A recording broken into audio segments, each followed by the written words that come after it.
am Ada Ameh. I am an actor, a businesswoman, a single parent.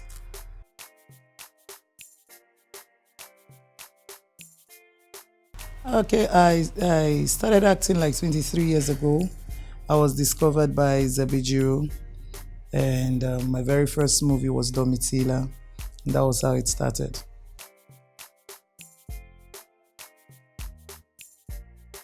I was discovered by Zebejiro. I got into the movie industry on a platter of gold. That is how I want to, that's the word I want to use. I got into Nollywood on a platter of gold. I was discovered by Zebejiro. He saw something inside of me that I didn't see, and that was how it started.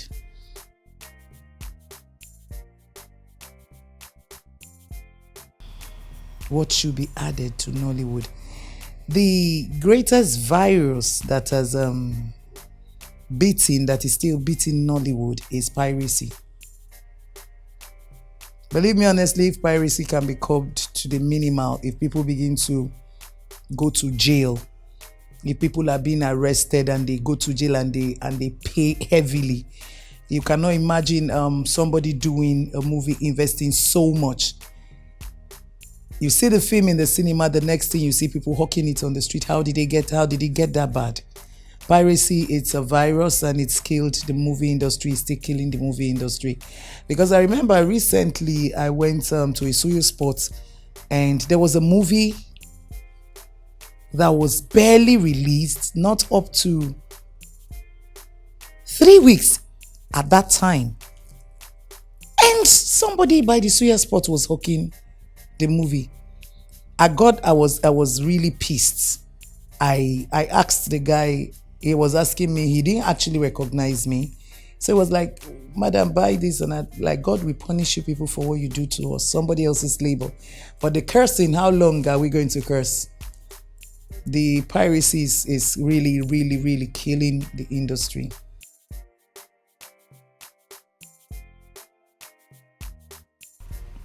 What comes to my mind? I'm an actor. Nollywood has affected the life of 1,000, 1,000,001 people in Nigeria. I am an example. Like I said, I'm a single parent. And it has created job opportunities for a lot of people. It's still creating job opportunities for new people, for people. It's still putting food on the table of people in Nigeria. We're not talking about just the actors in Nigeria alone, as far as I'm concerned, of later, because I sit to watch. I've seen a lot of new faces that are good in what they do. Technically, we have people that are coming in that knows their onion, they know what they want, and they know what. It's created a lot of job opportunities for people, and it can only get better, and it's still creating.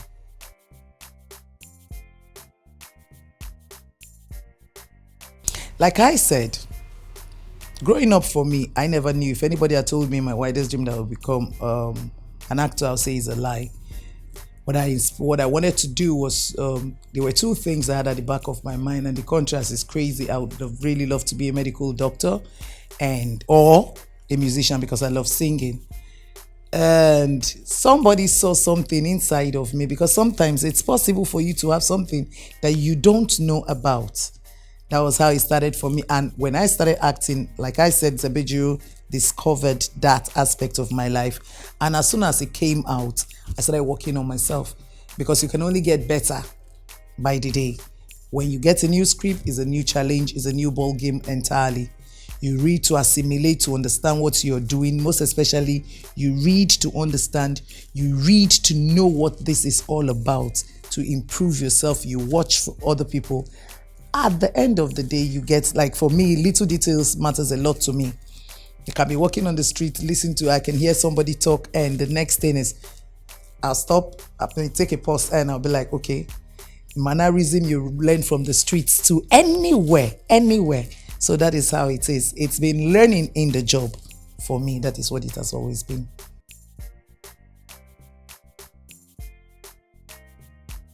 Next 5 years from now, Nollywood will be already, we've started seeing ourselves in Hollywood already. When I say Hollywood already, we've done some movies with actors from Hollywood. I take for, I remember when we did 30 Days in Atlanta, produced by AY, and we had some actors from America, Vivica Fox, and I've forgotten the name of the other character. And recently, before I think I read something about Lion's Heart, the film produced, I think directed, I don't know if she was the one that directed the movie by Genevieve, which would have won to me, because if that film was accepted for the language category, I believe I was praying that it was nominated, and I believe that if it was nominated for the Oscar, maybe, just maybe, would have been one of the very first from Nigeria that would have won an Oscar award. So Hollywood will be side by side.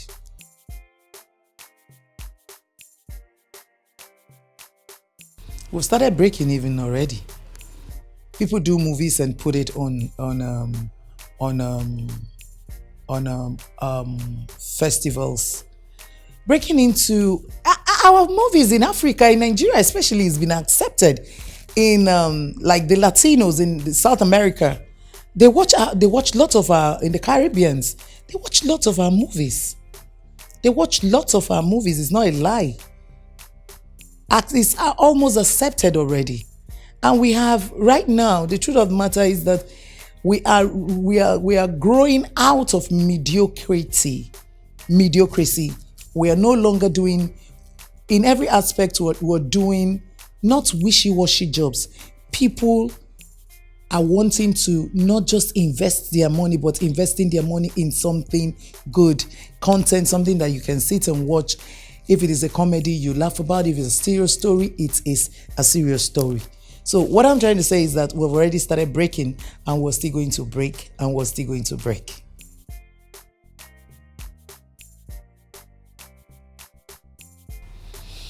Well, there are a lot of actors that I respect. Is it in Nigeria or internationally? I have this great mad love for, growing up, Whoopi Goldberg. There's something about her that used to trip. I watch lots of comedy. Does not mean that I cannot. You understand? I watch a lot of comedy. I used to love Monique because of her physical body and the way she interprets her roles too. As you can see, I am big, bold, and beautiful. So, in Nigeria, there are actors that I have great respect for. Genevieve Ineji is one of them. She's one of those actors that I have great respect for. There used to be Edith Jane Azu. She's no longer acting. She's one of those female that have because acting for me is the depth. How deep are you? We have very strong actors. These are actors that I love. I love Joke Silva. I love Ngozi Ezeonu a lot. The guys, I'm crazy about some actors, and number one of the male actors that I love because of their interpretation. Number one on my list, and he has always been number one for God knows how long, is Ramsey Noah. Ramsey is one actor that can play anything. When I mean anything, I mean anything. He's an interpreter of character. And we have very strong actors coming up now. Very strong. There are plenty. I can't start mentioning names, but these ones, I won't lie to you, they have a special place in my heart. I'm not talking about melodramatic actors. I'm not talking about, no. So I'm sorry. These are actors that are actors. And there's this lady, there's something about her that is different. Anything, she's very deep, and she can go all the length, go all her way to get to do something. She's a very strong one too.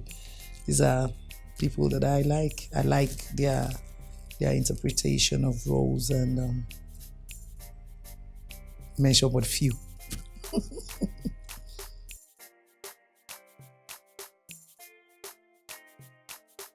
For the last 10 years of late, I did a job with Remy Binola like 2 years ago if I'm not mistaken. Dear Mommy B, The story was 60% related to me, my life to an extent, and Demo BB stole my heart. Then, of course, the Johnsons. The Johnson is, I don't know how to put it. It's like a child. You know, you give birth to a baby and you're nurturing the baby, and you know, as the day goes by from the womb, there's this bond between the mother and the child, and you're growing up. That's what the Johnson is of later on life. Those very two jobs. I've done some other jobs that I'm super proud of, but I'm not a very good pretender. I love Dear Mommy B. And I don't need to lie or pretend about the fact that the Johnsons, it's another one. It's a series. So you just see yourself trying to get better and better, because for something that has been on for like 7 years, you have to go inside yourself and find yourself out, you know, so you're not just used to the character, you're not just you understand, but while you're doing this, you want to do it and make sure you get better by the day in it, so people won't get bored seeing you on their screen every day, not just waiting to hear you come and do the exclamation, but the essence of acting that thing, the interpretation of that character. Are you keeping it up? I think that's one of the biggest challenges I've had in my career, that you have to just keep up living like, you know, this, and you have to be there, and you want to get like this, like this, like this, like this. Those very two jobs.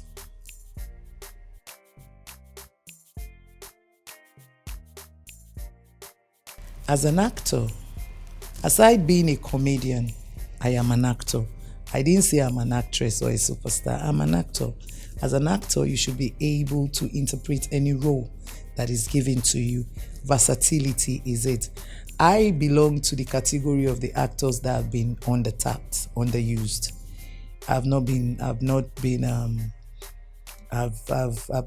used. I've not been challenged yet.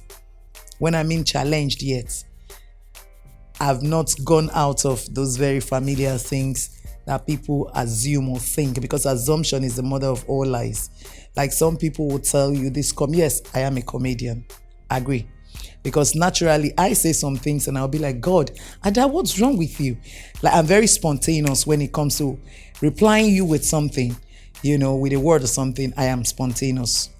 I give glory to God for that. But I think the other side of me I've not been tampered with yet. I've been underused. So I can't tell you I love this particular role. I'm praying, I'm hoping that it's not going to be in my movie that I will play one aspect of me that has not been observed or noticed.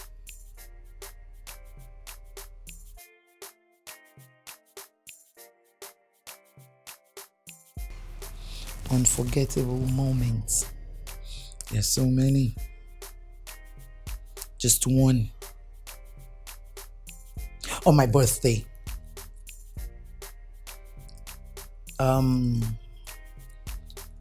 On my birthday, 15th May this year, I was on set of the Johnsons while preparation was going on for my birthday party. I had few scenes to shoot, and they gave me the clapperboard, you know, that I was going to, you know, how do they call it? I was going to slate. That's the word. Innocently, I came out. Was it the clapperboard they gave me? That was the very first one, Charles. You know, they played on me that day.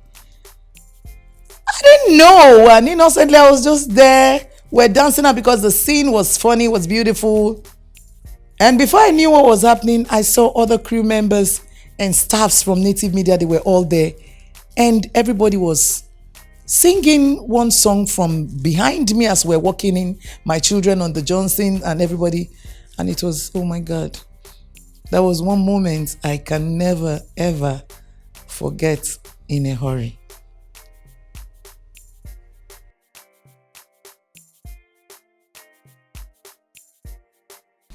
I don't choose actors. Any actor, bring it on.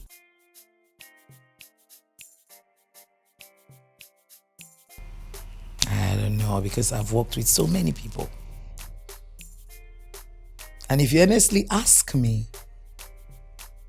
there are hotter people that have not been noticed yet. So one has to be careful choosing. No sentiments. Truly. I just love if the fact that when you work as an actor, you're being treated, no matter how simple or how high you are, you're being treated nicely. But I think I've worked with 1,001 producers in this industry from the name the classes I have. And I wish to work with almost all of them again.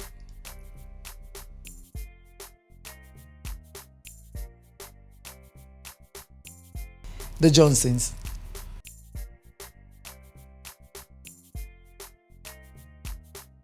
First of all, the script has to be appealing. The script has to be appealing. Like I said, one of the reasons why I don't choose actors is because I started as a novice working with superstars. They were celebrated already at that time. The likes of Kate Henshaw was already an household name in Nollywood when I started acting with Domitila. Sandra Achums was an household name at that time. And Njamanze was an household name. And I was the greenhorn amongst them. I was the novice among them. So it's for me, it's not a place I don't choose, because every opportunity given to us, we can make good use of it if we at least to an extent listen to ourselves a little. Because some people will tell you, you're not the director. Let the director tell me what to do. Any director that is doing a cast knows what he or she wants to achieve with their story. My number one priority is the body. The body of the script is the story. Once the story is good and is appealing to me, I go and give my best.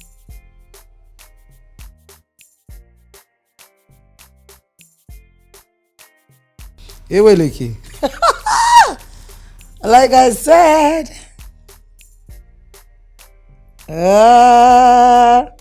I've not been used though. Because my personality, truly speaking, one aspect, like I said, had in Dear Mommy B, a little fragment of me in the Johnsons. The Johnsons. The Johnsons, yes.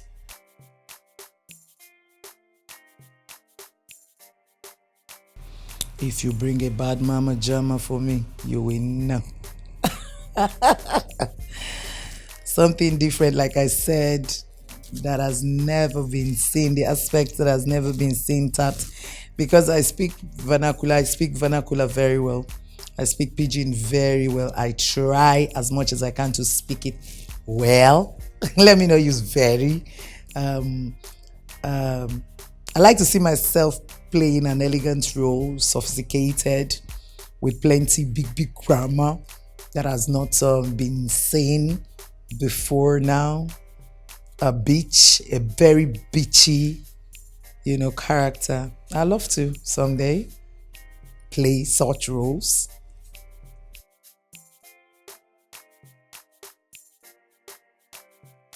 Domitila. Like I said, I was a novice. And you're coming to play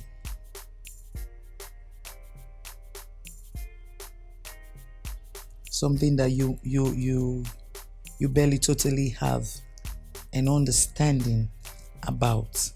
But at the end of the day, after a day or two research, because the way it came, I got my script, say today, and I was going to shoot 2 days later.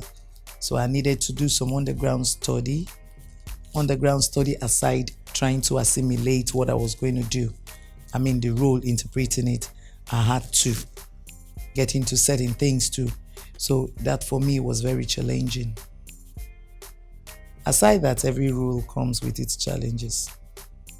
But the very, very first one, like Ross Stewart would say, first court is the deepest, was very challenging because you trying to find your feet and at the same time you want to do it, we want a job and you're getting a job that has to be you becoming somebody or something that you are not, but you have to do it to get it done well, even if you don't have a total knowledge of what it was. It was about my very first big challenge in my career.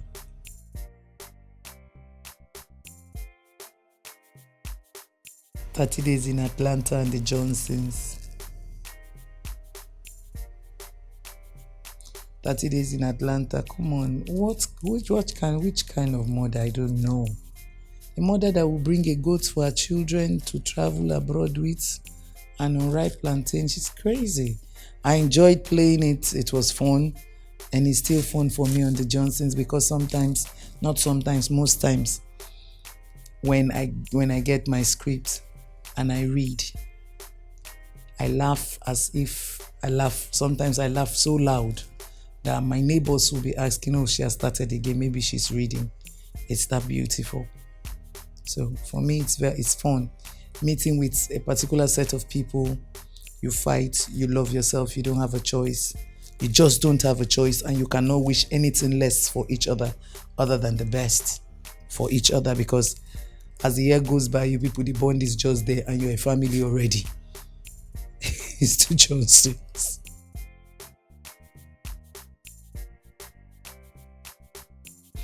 How do I prepare?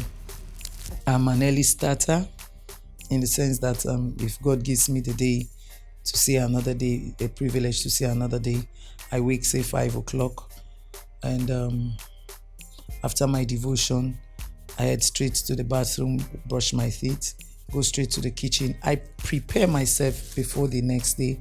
I cook a lot. I love cooking. So I'm in the kitchen trying to fix myself, what I'm going to take to work.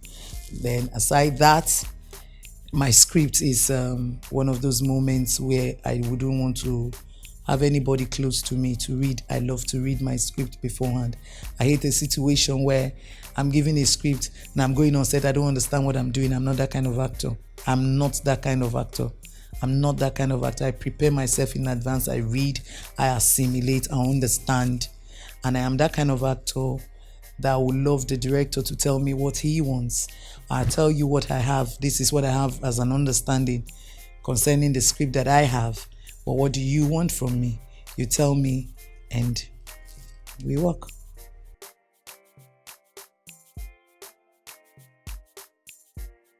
Lies. I don't like lies at all. You don't have any reason to lie. There's no reason. Just I like one being sincere, straight. I'm not a good pretender. I don't like pretenders.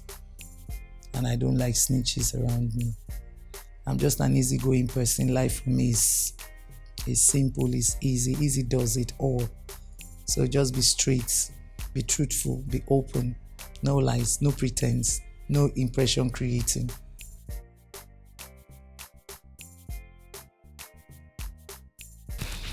I don't like people not taking their job seriously.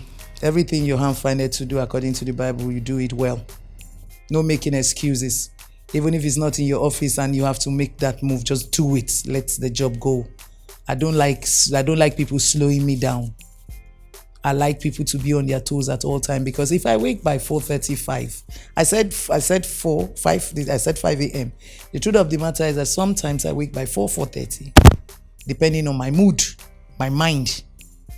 I like people to be on their toes. Whatever you're doing, do it. Don't give flimsy excuses. Those ones, they get me angry. And when I'm hungry, I don't really like it. When I'm hungry, I don't like it. I like my food. When I want to eat it, give it to me. Don't tell me it's coming. I don't like it's coming. I want it now.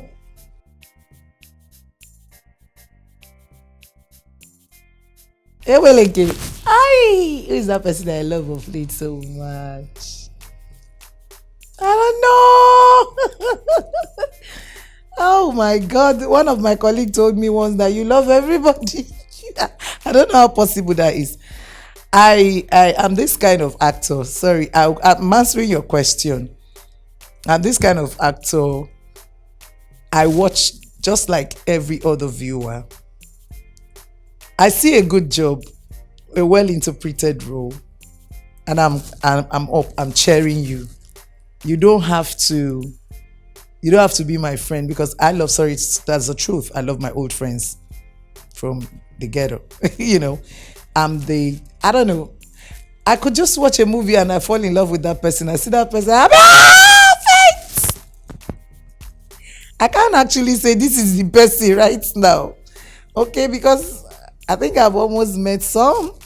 But for this new generation, there are some bad, permit me to use that word, as good actors that are hot. So maybe if I see one of them, I'll just go, I'll do that and I'm not ashamed of it because there is nothing good, bad in appreciating somebody who did well in what they love doing.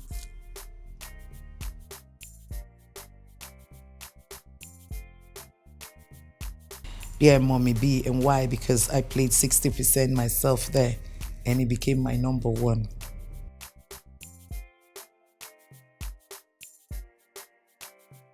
Like I said before now, maybe singing or being a doctor.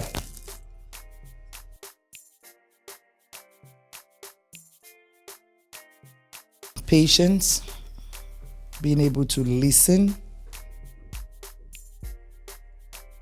and tolerating each other's excesses.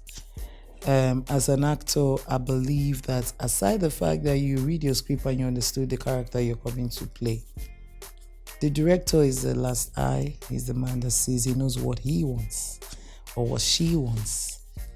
No matter how good that actor thinks he or she is, you should always listen. You should listen to their directive. Sometimes you can talk about it because no man is an island.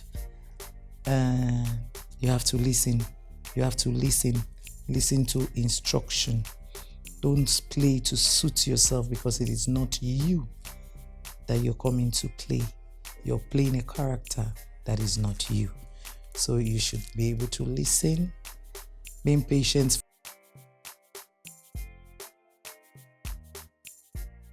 Okay, the activities I like to do. Like what I'm wearing right now, I made it. I was doing this before now. I stopped for about 17 years and I had to go back to it. I love cooking. I love being around my old friends. My childhood friends. I love being around them. I love meeting new people. I love doing lots of charitable works unannounced. I love going to church and I love God. So I do God a lot. I do church. I love my kitchen. I'm not as the years go by, there are certain attitudes and habits that we have to start cutting down. I'm not a very good outgoing person, but I like my privacy. I love my bed. I didn't tell you that. I love family a lot. I'm a family person.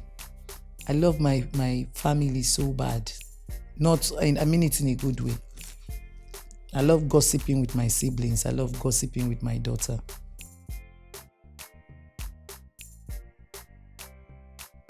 People like the Johnsons a lot. Maybe because it's run for some years. For movies, I think I've heard about Dear Mommy B too. Dear Mommy B, and a whole lot. I've lost count, so I can't really, but I know my fans still make reference, the older ones still make reference to even Domitila. Domitila is like 23 years old. Dear Mommy B, and the Johnsons.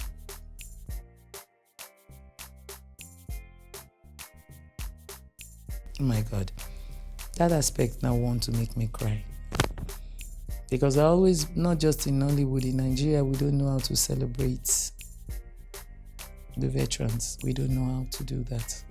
The ones that paved ways for people like us, I think they should be honored. I think in some of our awards, I'm getting emotional, don't mind me. In our awards,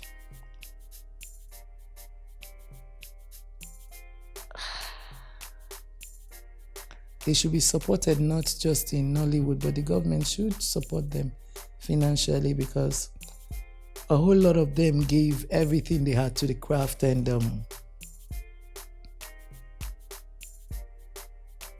they don't have anything financially to show for it. And it's heartbreaking. And the way the job is a virus. That's what I call it. A virus, in the sense that once it gets into you, if you don't do it, you're not satisfied. That's one of the things that gives you that kind of satisfaction. I don't like talking about the things that I've done that was not for public consumption. I know if I am privileged to meet any of those actors in my little way, there and then I can do any that I can.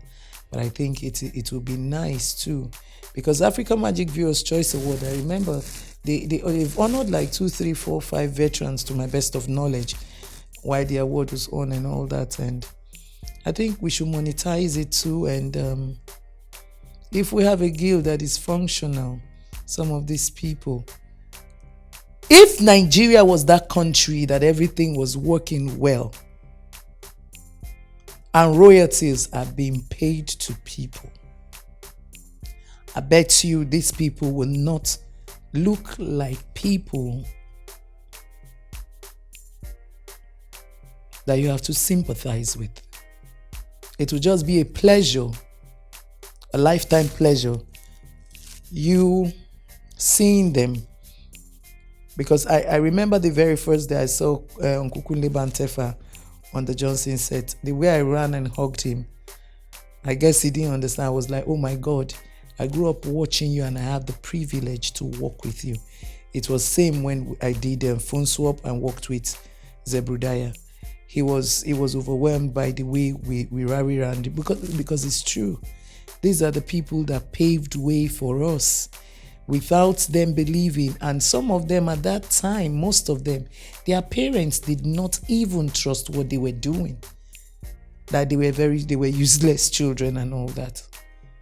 And some of them that are sick today, they cannot even afford to fend for themselves because they didn't even have money. They didn't even make anything out of it.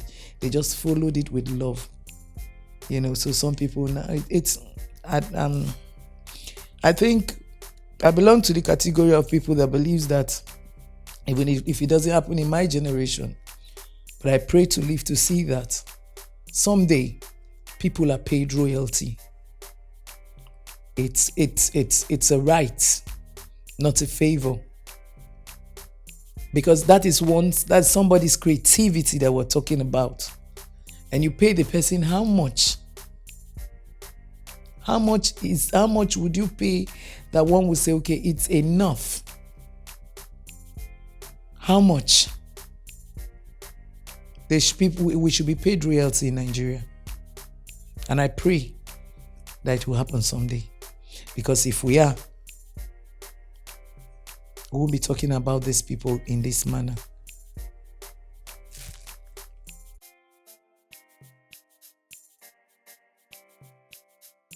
Whatever I tell people, if you love it, go for it.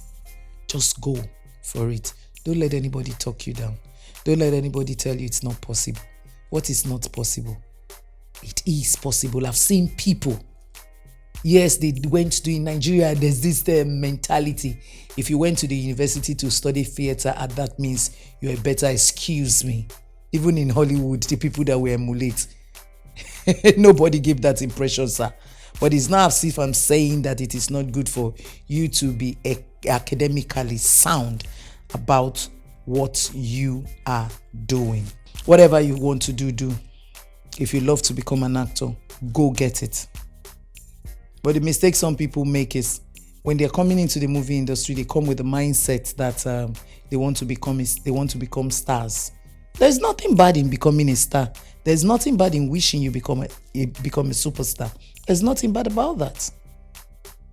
There are stars and there are stars. Even the earth is one fragment of the planet. So there is nothing bad about wanting or aspiring to be a star.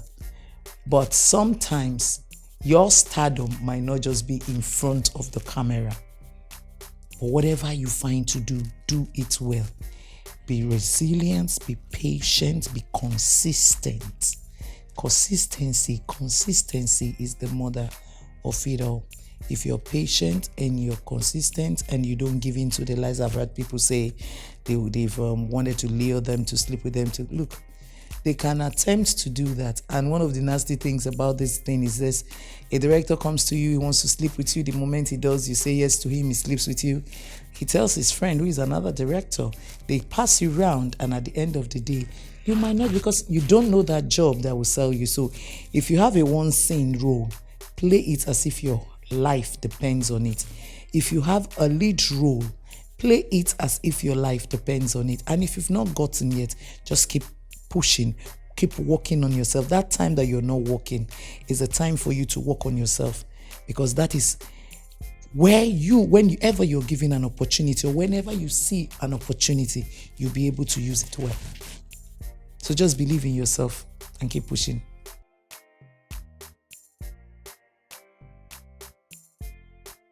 I am an easygoing person.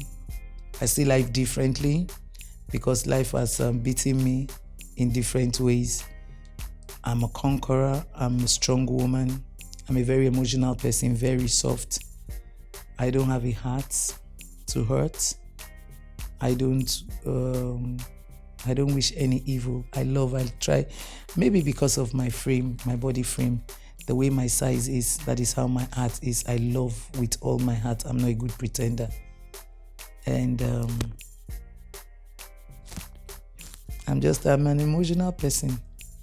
And so I put on a defense, I put a mask on, because I'm very open. And sometimes people take you for granted when they know that they hurt you, they want to cheat you, they want to extort from you all the time. It's okay. But the day I knew I can't fight, but I don't have power anymore for that. But believe me, if I know you do something or you did something wrong to me and I found out about it, I could slap your face for it. That's me. Yes. Because I grew up in Ajig, not just grew up, I was born and brought up in Ajig. Well, I would believe in jungle justice. I don't want God to punish anybody because of me, so I can give him my own punishment and it's over. And I come back tomorrow sincerely from the depth of my heart to tell you I'm sorry. When I tell you I'm sorry, I'm not being sarcastic, I mean it. Because naturally it's not in my character to hurt anybody.